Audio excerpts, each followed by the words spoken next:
So remembering what we know about our discriminant, we know that if it's greater than 0, we have two unequal real roots.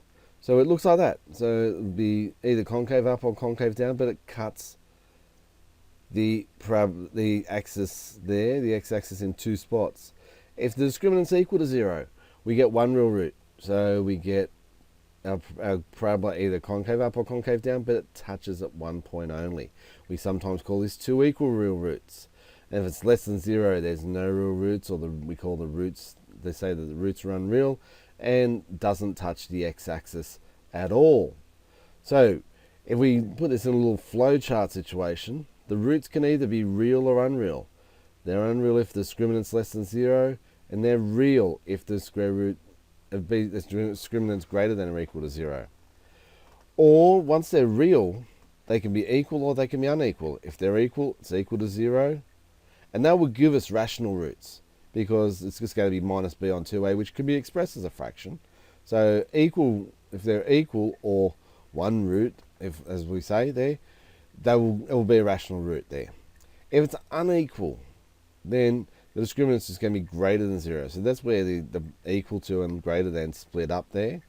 And if it's unequal, then we'll get two types of roots. They can either be rational or irrational. So if it's rational, the discriminant's a perfect square, and it's irrational, we get the discriminant greater than 0, but the discriminant's not a perfect square. So we can have either of those. It's greater than or equal to 0 and a perfect square, or it's not a perfect square. So let's look at what our parabolas would look like and what would our sign of our discriminant be. Not worrying about any values of it, but what would be its sign. Cuts it twice, discriminant's greater than 0. It doesn't cut the axis at all, discriminant's less than 0. If it's cutting twice there, discriminant's greater than 0, touches at one point, has two equal roots, discriminant's equal to 0. This one's concave down, but it's still only touching in one spot. The discriminant's equal to 0, and 2 cuts it twice, our discriminant's greater than 0. So calculating the discriminant, how do we do it? We'll just put it into the b squared minus 4ac. It's just taking those quadratic equation. B is minus 4, a is 1, c is minus 1. Doing that substitution, getting our value. So we can see where we can substitute it. Just being careful with our signs and making sure that we can calculate our discriminant every time there.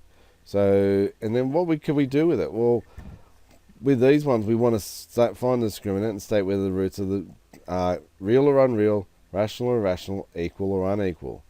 So in the first one here, we work out a discriminant. It's 4. So because it's 4, the roots are real. They're rational because it's going to be square, it's a perfect square, but unequal because it's greater than 0. This time, because we work out a discriminant and we get it equal to 0, the roots are going to be real. They're going to be equal because the discriminant's equal to 0, but they're going to be rational as well. We say if they're going to be equal roots, they're going to be rational. And in this case, we've got being equal to minus 4 in the discriminant, so it's just unreal. Once we get unreal roots, the other stuff doesn't matter because that only happens if we get real roots. So again, we can see discriminant is 44, so the roots are real, irrational, and unequal. Because it's unequal because it's greater than 0, and it's irrational because it's not a perfect square. Minus 35, here's our discriminant. We get unreal roots, so we don't get roots at all.